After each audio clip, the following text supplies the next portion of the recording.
शुभम सोन्या हरण्याचा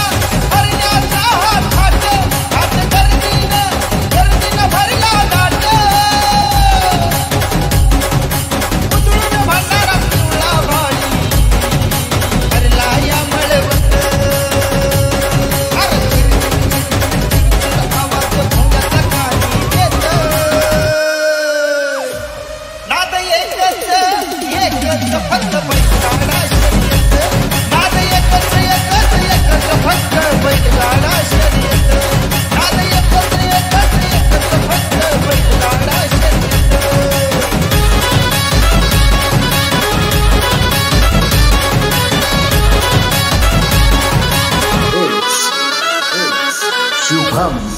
शुभम गाडा पहिला हा मानाचा पांडुरंगाच्या रंगाच्या नावाचा धरला तुकाट प्रतीक डोके निघाला काळुंग्याच्या ढाल्याचा झेंड्याला तुकाट भिडत नाद एकच फक्त बैलगाडा शर्यत नाद एकच फक्त बैलगाडा शर्यत नाद एकच फक्त बैलगाडा शर्यत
रामकृष्ण हरी मंडळी, जय शिवराय, जय शंभूराजे.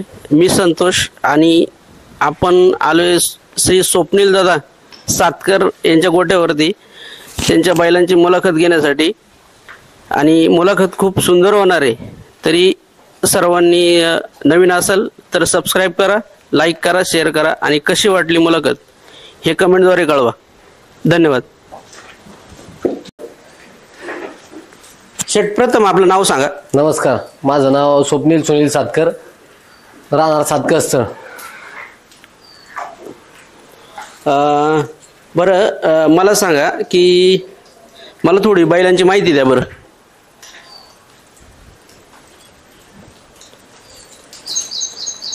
आता हा राजा म्हणून बैल आहे. हा आपला सगळ्यात प्रथम बैल आपल्या गोट्यातला हाच आहे. आता साधारणतः त्याला आपण घेऊन एक 6 वर्ष झालेत. गाडा बैल बंद होता त्यावेळेस आपण त्याला आहे ना वडनेरवरून आणलाय त्याला. याचं नाव सांगा. हा मन्या म्हणून बैल आहे. हा पण आपला बंदीपासून 1 नंबर मध्ये पळतोय व आजही 1 नंबर गाड्यात पळतोय. आणि हा सुद्धा आपण तिकडनं वडनेरवरूनच आणलाय ह्याला पण. याची जात कोणती येते? आता हा गावरांमध्ये. आणि हा कुणाकडनं घेतला होता? हा त्यांचं आडनाव त्यांचं आडनाव मला आठवा ना. याचं नाव काय? याचं नाव नाचे आहे. हा पण असा बारीक असताना घेतला होता हा आदत मध्ये आपण. हा इथं आपल्या बांबुरवाडीतून आपण यांच्याकडनं घेतला होता. आपले हे त्यांचं आडनाव. याची जात कोणती? आता हात असा आहे ना कोसा ह्याच्यात आहे आपला हा. म्हणजे आपण काय म्हणतो बेरड मध्ये बेरड टाईप हा. साहेबराव गाडवे यांच्याकडनं आपण घेतल्या. बरं मी काय म्हणतो, हा घेताना तुम्ही काय बघून घेतला होता म्हणजे? आता ऐका, हा लहान होता त्यावेळेस आपण त्याला घेतला, त्यावेळेस त्याला आहे ना जी पॉवर होती तर तो ज्यावेळेस असा सोडला ना, तो सोडल्यावरती त्याचं जे शेपूट आहे का, तो शेपूट कधीच थांबवत नाही. तसा सोडला ना असं साप साप शेपूट त्याचं नसतो, चालू असतो. व त्याची चाल बिल त्याची उत्कृष्ट होती व त्यांच्याकडे तो कांड्यावर पळत होता. मग आपण त्यांच्याकडे कांड्यावर पळत असतानाच आपण त्याला घेतला होता. बरं आता हा कुठं पळतो आपल्याकडं? आता हा गाड्यात पळतो आपल्याकडं जोगटात. आता याच्या असंख्य घाटात आपल्या 1 नंबर फायनल 1 नंबर बाऱ्या आजही होते, त्याच्या पाठीमागे झालेले आहेत. बरं. आणि चांगल्या चांगल्या बैलांबरोबर आपल्या सावडी होत्या. आपले पाईटचे अध्यक्ष शरद भाऊ चोरगे त्यांच्याबरोबर आपली बैल सावड होती. त्याच्या आधी ते पानमन म्हणून होते चांडोचे, तर त्यांचा जो झेंड्या म्हणून बैल आहे जो आता धुमाळांनी घेतलाय, त्या बैलाबरोबर सुद्धा आपला बैल पळालेला आहे. 1 वर्ष आपली त्यांची आपली सावड होती. त्याच्यानंतर भरपूर मध्ये आधी सावडी झाल्या, तर 1 नंबरला आपला बैल पळतो नाच्या म्हणून हा. बरं आता झेंड्या बरोबर पळायला म्हणल्यावरती याला मागणी वगैरे कसं काय? हो, त्याला त्यावेळेस खूप मागण्या झाल्या. हे दोघ आपल्या ह्याचा घाट होता मावळा इंदोरीचा, त्या इंदोरीच्या घाटात दोघ जण जोगटात होते पाठीमाग. हा बैल आपला पुढं होता. त्यावेळेस सुद्धा 1 नंबर बारी यांची, त्या घाटात सुद्धा 1 नंबर बारी झाली त्या दोघांची. 4 बैल आपली सेपरेट होती घरची. त्या ठिकाणी सुद्धा पळाल्यावरती खूप मागण्या आल्या आपल्या बैलाला, पण आपण काय द्यायचं नाही, आपल्याला आपण देण्यासाठी आपण काय घेत नाही. बरोबर आहे. बरं मला सांगा, आता ही 4-5 वासर आहेत, तर वासर बघताना काय? हा जो वासरू आहे ना, आता हे सलगर गावरान टाईप आहे हे वासरू. तर हे वासरू आपण आहे ना, याचे कळडे जे आपले मित्र आहेत रितेश शेट रोडे, तर त्यांच्याकडनं आपण हे वासरू आणले. हे कांड्यावरती 20 फुटावून पळाते आणि गाड्यात 1-2-3 गाठ घातले. तर गाड्यात सुद्धा त्याने 2 घाटात 12 भिडवलेत. तर गाड्यात सुद्धा त्याला खूप स्पीड आहे त्याला पळायला. आता हा गोरा आपण आहे ना 6 महिन्याचा असताना आणला होता. हा आपले मित्र आहे देऊला अजय शेठ बेगडे, तर त्यांच्याकडनं आपण हे 6 महिन्याचा गोरा आणला होता. हा आणल्यानंतर आपण असं पकडा का 1 महिन्याभरानंतर पळावायला सुरुवात केली, तर त्याला इतकं स्पीड होतं, त्याला घोडी संघ झोपला होता आपण, तर ते घोडीला सुद्धा पळून नव्हतील त्याने. त्याच्यानंतर आपण त्याला तो आपला कडचा राजा म्हणून बैल त्याच्याबरोबर 4-5 घाट कांड्यावर पळावं, तर ते बैलाला सुद्धा आपल्या पळून नव्हते देत. मग त्याच्यानंतर तो कांड्यावरच राहिला. 20 फुटावून सुद्धा आपण बाऱ्या केल्या त्याच्यावरती कांड्यावर. 4 बैल आपली झुपून 1 नंबरला 20 फुटावून बारी केली आपण. आणि त्याच्यानंतर आता त्याला गाड्यात घातला 1-2-3 घाट, तर गाड्यात सुद्धा 1 नंबरला 12 भिडवल्यात व 2 घाट घाटाचा राजा सुद्धा राहिलाय तो. हा ह्याच्यावर आणला आपण सांगलीवरून, सांगलीच्या पुढं कर्नाटक बाउंड्रीच्या तिथून आपण हा गोरा आणला होता. तर हा पण गोरा एक चांगला उत्कृष्टपणे कांड्यावरती आपला 1 नंबरला आजही पळतोय. याची जात कोणती? कोसा आहे ना? हा कोसा खिलार मध्ये. हा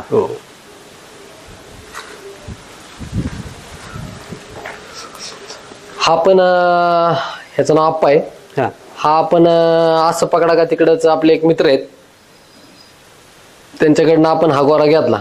हा घेतल्यावरती आपण त्याला प्रथमतः कांड्यावरतीच पळावला. तर कांड्यावरती हा त्या आपल्या बाप्पा म्हणून गोरा आहे, त्याच्याबरोबर हा 1 नंबरला कांड्यावरती 20 फुटावून पळालेला आहे व असंख्य घाटात 1 नंबरच्या आपल्या बारी पुढे हाच कांड्यावरती असतो. याचं नाव हा बंट्या म्हणून गोरा आपला. आणला आपण लहान होता एवढा असेल साईजला, तर तेवढा असताना आपण त्याला कांड्यावरती झोपत होतो. आपला एक दुसरा म्हणून गोरा आहे त्याच्याबरोबर झोपत होतो आपण. 1 नंबरच्या बारी पुढे 20 फुटावून कांड्यावर पळालेत. त्याच्यानंतर त्याला आपण आता मध्यंतरी गाड्यात घातला, तर गाड्यात 1 नंबरला त्यांनी 12 भिडून फायनल मारल्यात बऱ्याचशा गटांनी. आपली रेटवडी असेल, कोये असेल, अशा ठिकाणी चांगल्या घाटांनी तो आपली बैरवाडी असेल अशा ठिकाणी 1 नंबरला पळून 1 नंबर फायनल सुद्धा या गोऱ्यांनी केले आहेत.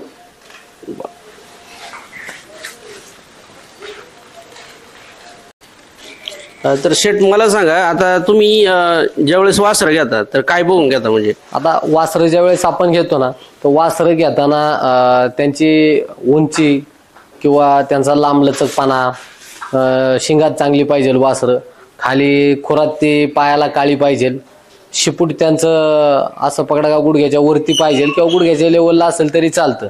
आणि त्यांचा जो बांधा आहे तो असा बांधा एकदम व्यवस्थित पाहिजे, त्यांचा चौक बांधा, त्यांचा जो आपण बावरा बघतो, सगळ्या गोष्टी ज्या काय आहेत त्या व्यवस्थित बघूनच घ्यावी लागतात वासरं सुद्धा. बरं मला सांगा, आता तुमच्या दावणीला बरोबर 5 वासरं आहेत, 3 बैल आहेत, बरोबर आहे. तर हा नाद तुम्हाला कधीपासून लागला? आता हा छंद असा आहे का आम्हाला आमच्या आजोबा पणजोबापासून आमचा बैलगाडा परंपरेनुसार चालत आलेला आहे व तीच पुढं जोपासण्याचं काम जे आहे ते आम्ही करत आहे. आणि दुसरी गोष्ट म्हणजे की जेणेकरून आपली जुनी बैल कोणती कोणती अशी होऊन गेली की ज्यांनी तुमचं पुणे नगर जिल्ह्यामध्ये नाव लौकिक केलं म्हणून? हा, आता तसं जी आमची जुनी बैल होती खूप आजोबाच्या काळात किंवा आमचे चुलते पळत होते, तर आमचा एक मास्तऱ्या म्हणून बैल आहे, तो सुद्धा पुणे नगर जिल्ह्यात चांगल्या उत्कृष्ट 1 नंबरमध्ये पळाला होता. आता वय झाले बैलाचं. हौशा म्हणून बैल होता. त्याच्यानंतर तुम्हाला सांगतो मास्तान्या म्हणून आमच्या एक चुलत्यांकडे बैल होता. तुफान म्हणून एक बैल होता. तर अशी जुनी बैल खूप होती आपली का ती त्यावेळेस जुन्या काळात 1 नंबरला पळत होती.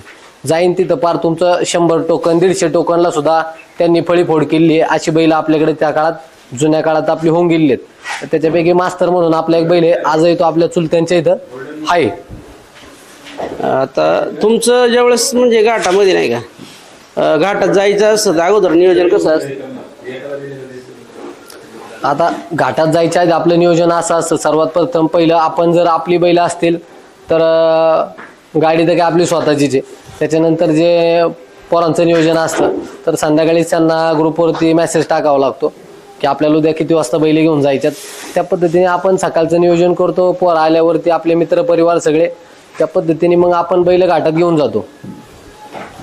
बरं, घाटामध्ये जी तळात गर्दी होती बरोबर आहे, हा, चांगल्या बारीला गालबोट लागतं, हा, तर कमिटीला काय संदेश देशाल? आता ऐका ना, ज्या ठिकाणी जी गर्दी होती तर ती गर्दी असं पकडा का आता तुम्ही एक सर्वसाधारण माणसाची बारी असू द्या तर त्या बारीला झुपताना गर्दी नसती, कारण ती बैल तेवढी नावलौकिक चर्चेत नसतात. त्याच्यामुळे ती स्वाभाविक आहे का तिथं तेवढी त्यांची 4 माणसं सोडून व्यतिरिक्त कोणी बैल झुपायला नसतात. पण जी नावलौकिक झालेली बैल आहेत तर ती बैलांसाठी बघण्यासाठी जो त्यांचा बैलांबरोबर त्यांचे जे सावडे असतील, त्यांचे जे मित्रपरिवार असेल किंवा असंख्य जो गाडा मालक आहे तो ती बारी बघण्यासाठी आतुरतेने तिथं उभा राहिला असतो. तर मग जिथं जे जागा आहे उभं राहायला तिथं जागा उभं राहायला नसती. त्याच्यानंतर मग काही लोक गाड्याच्या पाठीमागून उभं राहतात आणि अशा पद्धतीने ते गणित असते. परंतु त्या ठिकाणी जे गाडा मालक आहेत आपणच आपले जे मित्रपरिवार आहेत तर ह्यांच्या माध्यमातूनच आपण तिथं आपल्या बारीचं कशा पद्धतीने अडचण येणार नाही अशा पद्धतीचं खाली नियोजन करून त्या पद्धतीने आपण आपली बैल सोडता आली पाहिजे आपल्याला खाली.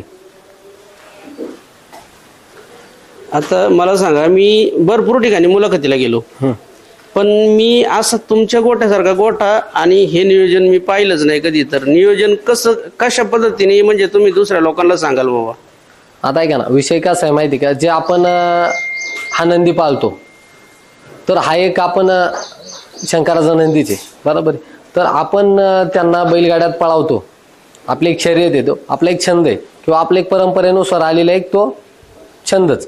तर आपण त्यांना पळवत असताना आपण त्यांची सुद्धा व्यवस्था ही माझ्या दृष्टिकोनातून त्यांची व्यवस्था अतिशय टापटीपपणे गोठा मोकळा हवेशीर गोठा व त्यांना बांधण्यासाठी व्यवस्थित जागा, त्याच्यानंतर ते काय वातावरण असेल ते असं मोकळं ठिकाणी व्यवस्थित त्यांना त्यांचं क्लायमेट त्यांना असा मॅच होईल अशा पद्धतीच्या वातावरणात राहणं किंवा स्वच्छता गोठ्यात किंवा आपले जे कौलाचं घर आहे तर आपण त्याच्यावरती कौलं टाकलीत म्हणजे काय आलं का ज्यावेळेस थंडी असेल किंवा उन्हाळा असेल जास्त मग हे पत्रे वगैरे तापतात, मग त्यावेळेस आपण त्यांना अशा क्लायमेटमध्ये ठेवू शकतो तिथं कौलाच्या घरात का त्या ठिकाणी ते थंड क्लायमेट राहतं त्या घरात व उन्हाळ्याचं क्लायमेट थंड राहिलं तर थंडीचं त्या ठिकाणी क्लायमेट असं पकडा का उबदार घरं असतं आपण म्हणतो जुन्या काळात कौलाची घरं, तर त्या पद्धतीचं आपण त्यांना व्यवस्था त्या ठिकाणी बांधण्याची तशी केली आपण त्यांना.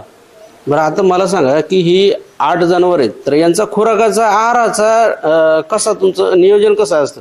आता आपण ह्यांचा जो खुराक आहे तर यांना 2 टाइम खुराक असतो. तर आपल्याकडे मिक्स आंबवण आहे, ते मिक्स आंबवण असतं त्याच्यात असं पकडा का आपला गुळ असतो आणि बाकीचे मिनरल मिक्सचर वगैरे अशी हे आपण त्यांना त्या पद्धतीने खुराक 2 टाइम देतो आपण त्यांना. बरं, आता मला सांगा जे मी नाही विचारावं आणि ते विचारतोय की बाबा जेणेकरून नाही का बैल चांगला पळाला तर काही काही लोक असं सांगतात की बैलाला इंजेक्शन देतात म्हणून, तर तो काय प्रकार आहे? आता ऐका ना, तो प्रकार जो आहे तो आपण काय कोणी डोळ्यांनी पाहिलेला नाही आपण, तर आपण तो प्रकार फक्त ऐकलाय.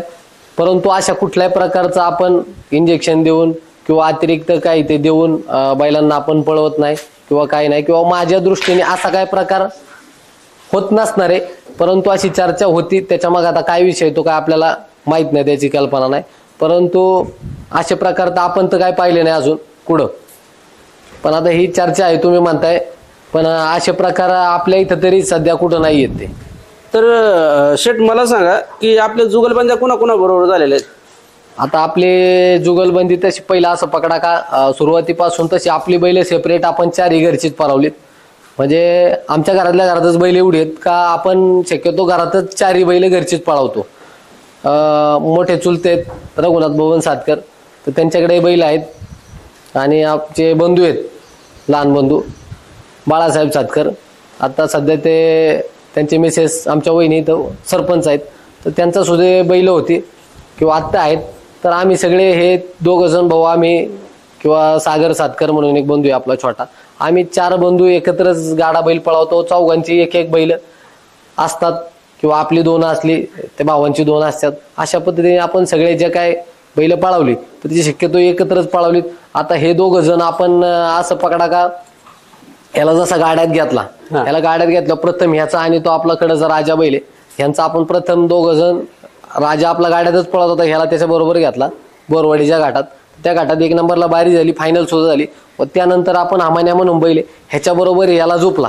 त्याच्यानंतर आपले 22 घाट ह्या दोघांनी 1 नंबरला केले आणि फायनल सुद्धा 17 1 नंबरला त्यांनी त्यावेळेस केलेले आहेत ह्या दोघांनी. बरं मला सांगा की खरंच बैल तुमची चुकी होती घाटामध्ये झोपताना आणि बैल तुमच्या नावासाठी पळाला आणि अक्षरशः डोळ्यात पाणी आलं, असा क्षण कधीच सांगू शकता तुम्ही? आता तसे क्षण म्हणायला गेलं तर आमचा खेडचा घाट, आमची गावची यात्रा असते, तर आमच्या गावच्या घाटात असं आम्ही ज्यावेळेस बैल 2 वेळा घेऊन गेलो, पण सुटायला आमच्याकडून काही प्रॉब्लेम झाला, एक बैल पळाला नव्हता. अशा घाटात आमची 3ऱ्यांदा बैल झोपायची वेळ आली. आता शेवटी गावचा घाट असल्यामुळं आपल्याला तिथं बारी करण्याची, आपला मानाचा गाडा असतो तिथं, तर त्या ठिकाणी ही 2 पुढं बैल होती, हामाने आणि आपला राजा कांड्यावरती होता, हा नाचा आपला पाठीमागा होता आणि एक बंधूचा बैल बाळासाहेबांचा बैल तो ह्याच्याबरोबर मागवा होता.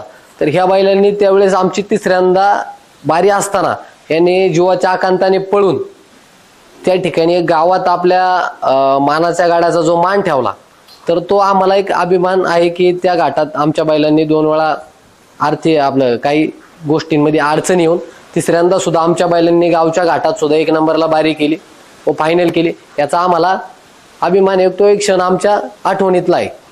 बरं आपला जो ग्रुप आहे बैलगाडी संघटना जी आहे आपली, तर याच्यामध्ये किती लोक किती मुलं असतात?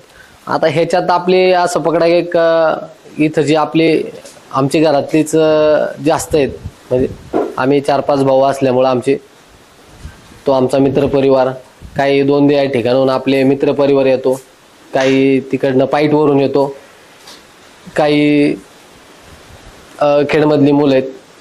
तर असे एक 2-4 ग्रुप आहेत. पाईटचे ते अध्यक्ष शरद भाऊ चोरगे हा एक ग्रुप आहे आपले, त्यांची ना आपली भरपूर वर्ष आवड होती व एकमेकांना आम्ही झोपायच्या वेळेस ते आपल्या बारीच्या वेळेस आपण त्यांच्या वेळेस येतो. इथं करंडेवस्तीतला एक ग्रुप आहे. त्याच्यानंतर इथं आमचा सातकर स्थळातले सुद्धा मित्रपरिवार असतात व आमचा दिग्विजय स्वप्नील सातकर 76 ग्रुप बैलगाडा संघटना हाही आमचा बैलगाडा ग्रुप आहे. तर त्याच्या माध्यमातून सुद्धा भरपूर मुलं आपले 5-25 पोरं इथली व बाहेरची 5-25 अशी 50 पोरं आपली असतात. बरं आता तुम्ही असं सांगताय की बाबा नाही का, जेणेकरून 4-5 वर्ष झालं तुम्ही शरद भाऊ चोरगे आणि तुमचा गाडा एकत्र पळतोय. हो. तर काही ठिकाणी असं ऐकायला येतं की एक गाड जर पळाला तर सावडे वेगळे वेगळे होतात. तर तुम्ही एवढे दिवस टिकून राहिले नाही का ना. म्हणजे शरद भाऊंचा आमचा विषय असा झाला का ज्यावेळेस नाचा आपण त्यांच्या बैलाबरोबर भुजंग म्हणून बैले त्याच्याबरोबर प्रथम आपण चासच्या घाटात झोपला तर त्या ठिकाणी आपली 1 नंबर बारी झाली व त्याच्यानंतर असंख्य बाऱ्या कडूस असेल, भरपूर ठिकाणी तिकडं पाईट असेल, अशा भरपूर घाटांनी आपल्या 1 नंबर बाऱ्या दोघांच्या झाल्या व साधारणतः 1.5 वर्ष झाले आपले शरद भाऊ चोरग यांची ना आपल्या सावड आहे व आजही त्यांची ना आपली सावड आहे व आजही कधी एकमेकांना कोणताही बैल लागला तरी आम्ही सहकार्य करतो, बैल देतो. मग बैल तुमचा एखादा घाट कमी झाला म्हणून आपण सावड तोडत नाही, कमी जास्त होत असतं, परंतु जे नाती आणि जे मित्र जपायचे असतात तर ते त्या पद्धतीने आपण जपतो आणि त्या पद्धतीने आपण सावडी आजही ठेवल्या आहेत. बैल कमी जास्त झाला त्यांचा आपला म्हणून आपण सावड सोडित नाही. आपण हा घाट नाही तर पुढचा नाही तर त्याच्या पुढचा, पण आपण जे आपले एक मित्र जोडलेत ह्या माध्यमातून तर ते आपण टिकून ठेवतो. बरं, आता ह्या क्षेत्रामध्ये तरुण पिढी जी आहे तर ती एंटर करते, म्हणजे आता बैलगाड्यामध्ये लोकांना वेळ लागला अक्षरशः. तर तुम्ही याच्याबद्दल कशी पारख करावी, कसं काय करावं, कसा बैल घ्यावा, याच्याबद्दल तुम्ही काही 2 शब्द सांगा. आता ऐका ना, ह्याच्यात जे तुम्ही म्हणले तरुण पिढी आहे तर आता विषय असा होतो का बरेचशा जणांचा हा जो गाडा बैल शर्यत आहे हा त्यांच्या वडिलांपासून आजोबांपासून चालत आलेला खेळ आहे व प्रत्येक शेतकऱ्याच्या घरी 1-1, 2-2, 4-4 बैल आहेत व जर आपण ही बैल जर जपली नाही, ही आपली संस्कृती जपली नाही तर आपली जी आपण जिला दैवत मानतो आपली खिलार गाय, तर ही गायपासून होणारे ज्या पैदाशी आहेत तर त्या चांगल्या पद्धतीच्या झाल्या पाहिजे. त्यामुळं आणि चांगल्या पद्धतीच्या खरेदीही लोक करतात आणि आपण गाडा मालक त्या खरेद्या घेतो, खरेदी करतो, 1 नंबरला पाळतात व ह्या गोष्टीमुळं प्रत्येकाचं जनजीवन व कुटुंब प्रत्येक ना प्रत्येक गोष्टीवरती, मग जसं खिलार गाय असेल तिलाही चांगल्या पद्धतीची मागणी आहे आता व तिच्या चांगल्या पद्धतीच्या पैदास जर झाल्या चांगल्या बैलाच्या चांगल्या गायीकडनं तर त्यांना सुद्धा चांगल्या पद्धतीची मागणी मिळते व त्याही शेतकऱ्यांचा एक आपण जीवन किंवा आपण जे कौटुंबिक खर्च असेल तर ते त्या पद्धतीने त्या गायीवरती पण चालतं व जे शेतकरी घेतात गाडा मालक असतील ह्याच्यात खरेदी विक्री चालते व खरेदी विक्रीमध्ये काही बैलांचा चांगल्या पद्धतीचा त्यांना मूल्यांकन देऊन खरेदी करतात, तर त्याही स्वरूपात बैलांना चांगल्या पद्धतीची मागणी होती व एक कुटुंबाला एक आपण म्हणू शेतीबरोबर जोडधंदा म्हणून तोही विषय चालतो. व जे तरुण पिढी असेल तर तरुण पिढी जी काय आहेत तर बरेचसे काम उद्योग व्यवसाय करून किंवा प्रत्येकजण कोणी ना कोणी आपला काहीतरी व्यवसाय करून शेती करून दूध व्यवसाय करून हा छंद चालवत आहे. आता मला सांगा, घोडी ही बैलांच्या समोर का पळवावी? आता विषय असा आहे का जुन्या काळापासून आपल्याकडे परंपरा आहे 4 बैल आणि 1 घोडी, तर ती तशी चालू परंपरा आहे, त्याच पद्धतीने आपण पण पळवत आहे व जे आपलं काय म्हणतो आपण एक त्या प्राण्यांना एक सवय लावायची किंवा आपली ही बैल आहेत किंवा आपण नवीन गोरा आणल्यावरती आपण काय करतो त्या घोडी शेजारी बांधतो, मग तो गायीपासून आपण पेतानाचा आणला तर त्याला एक आईचा लाळा असतो, मग तो आपण त्या गाई शेजारी घोडी शेजारी बांधल्यावर का होतं त्याला त्या घोडीचा लाळा लागतो. मग तिचा लाळा लागल्यावरती आपण काय करतो ज्यावेळेस शर्यतीला त्यांना नेतो पळायला त्यावेळेस आपण आपल्या गोऱ्या संघ झोपल्यावरती पुढे ती घोडी असते, मग त्याला त्या घोडीचा जो लाळा त्याचं एक प्रेम लागलं असतं त्या घोडीचं, मग तो तिच्याकडे बघून पळतो. मग त्याला एकदा कळालं का आपल्याला असं पळावं लागतं, असा आपला सराव असतो किंवा आपल्याला अशा पद्धतीने पळायचे, मग तो त्या पद्धतीने ट्रेन होतो. त्याच्यामुळं आपण ती घोडी बैलगाड्यात वापरतो. बरं भाऊ, मला सांगा की जेणेकरून नाही घोडी घेताना घोडीचे काय काय गुण बघावे? आता आहे का ना, ज्यावेळेस आपण घोडी घेतो तर असं समजा का घोडीत खूप गोष्टी आहेत असंख्य, परंतु जो घोडीच्या कपाळावरला बावरा असतो तो योग्य असावा, तो मधोमध असावा. दुसरी गोष्ट जे घोडीच्या कानाच्या मागं भोवरे असतात ते दोन्ही भोवरे असे जुळून लागतात कानाच्या पाठीमागं, मागं पुढं चालत नाही. घोडीची जी पायाची पाठीमागची केस असतात त्याला आपण पात म्हणतो, तर ती अशी एकदम सपाट लागते, ती केस अशी कुठं उरफाटी उलटी वगैरे चालत नाही. म्हणजे अशा पोटाखालच्या भोवरे असतील किंवा तिच्या पायात पद्म असन तर शुभ असतं. जे आता आपल्याकडे घोडी आहे तर आपली घोडीच्या 4ही पायात पद्म आहे, म्हणजे त्याला एक तुमच्या गोट्यात एक लक्ष्मी समजलं जातं. अशा पद्धतीने आपण घेताना सगळ्या गोष्टी पारखून किंवा आपण एक चांगला पारख्या माणूस असेल तर आपण त्याच्याकडनं पारखून घेतो. म्हणजे जरी आपल्याला 4 गोष्टी कळत असतील तर 4 गोष्टी आपण त्यांना पण नेतो. तर आपल्या इथं भगवान शेठ आहेत पवळे म्हणून, आपली गुढी घेताना आपण त्यांनाच आणलं तर ते चांगल्या पद्धतीचे पारखे पुणे जिल्ह्यात आहे. व आमचे चुलते पण आहेत दत्तोबा सातकर, हेही चांगल्या पद्धतीचे पारखे आहेत व त्यांच्या मार्गदर्शनात आपण आपल्याला गुढी लागल्यावरती घेतो. तर आपण ही गुढी त्या पद्धतीने घेतलेली आहे. बरं, मला सांगा आता जी टोकन फी अफाट टोकन फी आकारली जाते, तर त्याच्याबद्दल काय सांगू शकता तुम्ही? ऐका ना, एक माझं वैयक्तिक असं म्हणणे, जे आपण टोकन फी घेता, तुम्ही घाटात नियोजन करता, तर ते नियोजन करतात त्यासाठी सगळ्या गोष्टी जुळवाव्या लागतात किंवा गाड्यावाला नाही ना मोठावा लागतो, बाकीचा खर्च असतो. परंतु माझं असं म्हणणे प्रत्येक कमिटीला का तुम्ही गाडा बैल जो आपला हा छंद आहे हा चालू राहिला पाहिजे किंवा त्यासाठी कमिटी सुद्धा प्रयत्न करते, चांगल्या पद्धतीची यात्रा भरवतात.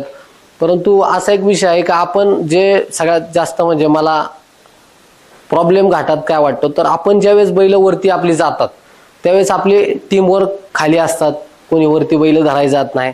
तर माझं असं म्हणणं आहे की जी कमिटी टोकन फी घेते, तर माझं असं म्हणणं आहे त्यातनंच काही पैसे, ते पैसे जर तुम्ही एखाद्या ग्रुपला दिले, उदाहरणार्थ तो बांडा ग्रुप आहे, तर त्या ग्रुप सारख्या यांना प्रत्येक घाटात तुम्ही जर ते ठराविक अमाऊंट दिली तरी यांनी काय होईल का ज्या बैलांना इजा होणार आहेत किंवा वरती लागलं खर्चाटलं तर अशा प्रकारच्या काही गोष्टी होणार नाही. व एक वरती सुद्धा एक परफेक्ट नियोजन त्यांचं त्या ग्रुपचं असेल तर आपल्या बैलगाडा मालकाला सुद्धा एक निश्चिंता असतो माणूस, व वरती आपला एक हाय ग्रुप आहे बैल धरण्यासाठी. तर अशा असंख्य ग्रुप तयार होतील.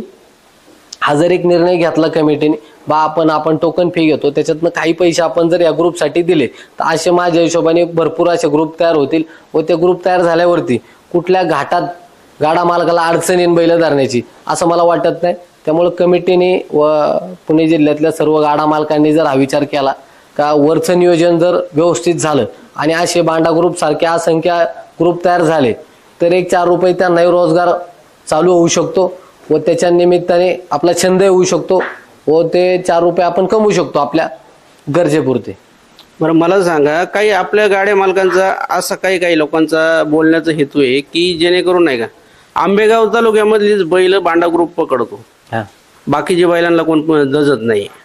असं आता तुम्ही प्रश्न सांगितला, पण मला तरी असं काही जाणवत नाही. कारण तो जो ग्रुप आहे बांडा ग्रुप हा निस्वार्थी येणाऱ्या प्रत्येक बैलाला वरती पकडण्याचं काम करतात व ते जी बैल येतात वरती ती सगळी बैल पकडतात. असा काही त्यांचा विषय नाहीये का बांडा ग्रुप आंबेगावचीच बैल पकडतो, खेड तालुक्याची पकडत नाही, जुन्नर तालुक्याची पकडत नाही, ते सर्व बैल पकडण्याचं काम करतात. आता काही बैल थोडी अफॅट असतात, वरती गेल्यावरती धरून देत नाही, मारतात. मग असं नसते का ती बैल धरत नाही, पकडत नाही, ते सुद्धा प्रयत्न करतातच धरायचा आणि ते 100% बैल धरतात. बरं, आता मला सांगा, आयुब हवालदार साहेब आहे, तर त्यांनी स्वतःची जमीन वगैरे गहाण ठेवून रांगडा पिक्चर जो आत्ता आपल्या पब्लिकसाठी आणलेला आहे, तर त्या रांगडा पिक्चर बद्दल काय सांगाल? ऐका, एक शेतकऱ्याच्या मुलाने किंवा एक गाडा मालकाने हा पिक्चर आणलाय व त्या पिक्चर मधून जे दाखवण्याचं काम केलंय व शर्यत कशी असते व कशा पद्धतीने बैल 1 नंबरला पाळतात, तर त्या प्रथमतः आपण रांगडा पिक्चर ज्यांनी निर्माते आहेत त्यांचं आपण मनापासून मी अभिनंदन करतो का असे पिक्चर तुम्ही दाखवलेत व संपूर्ण महाराष्ट्रात आपला बैलगाडा शर्यत काय आहे हा संपूर्ण महाराष्ट्राला कळाला व महाराष्ट्रात ती एक आपली परंपरा लोकांना पण दिसल व असे पिक्चर भविष्यात अजून काढावेत, शर्यतीवरती यावेत व अशा अपेक्षा करतो मी. बरं, तुम्हाला पुढील वाटचालीसाठी हार्दिक शुभेच्छा. चालते, धन्यवाद. आपण या ठिकाणी आवर्जून आलात, आमची मुलाखत घेतली व या ठिकाणी येऊन आपण एक आमच्या गोठ्यावरती येऊन जे लाईव्हच्या माध्यमातून शूटिंग केली, तर हे सुद्धा एक आपण करताय एक कुठंतरी प्राण्यांवरचं प्रेम, निस्वार्थी प्रेम आपण करताय व इथून पुढे आपल्याकडनं हे असं निस्वार्थी प्रेम आपल्या हातातून घडावं व असंख्य गाडा मालकांच्या आपल्याकडनं मुलाखती व्हावात व भरपूर असा ह्याच्यातनं सुद्धा एक गाडा मालकांना किंवा एक सर्वसाधारण शेतकऱ्यांना सुद्धा आपल्या खरेदी विक्री करण्यासाठी आपल्या यूट्यूबच्या माध्यमातून सुद्धा संधी मिळावी, त्याबद्दल मी आपले आभार मानतो. धन्यवाद स्वप्नील सर, तुम्ही एवढा टाईम दिला आम्हाला, तर त्याच्यासाठी आपलं हार्दिक असं स्वागत, हार्दिक असं अभिनंदन. ओके, चालते. धन्यवाद.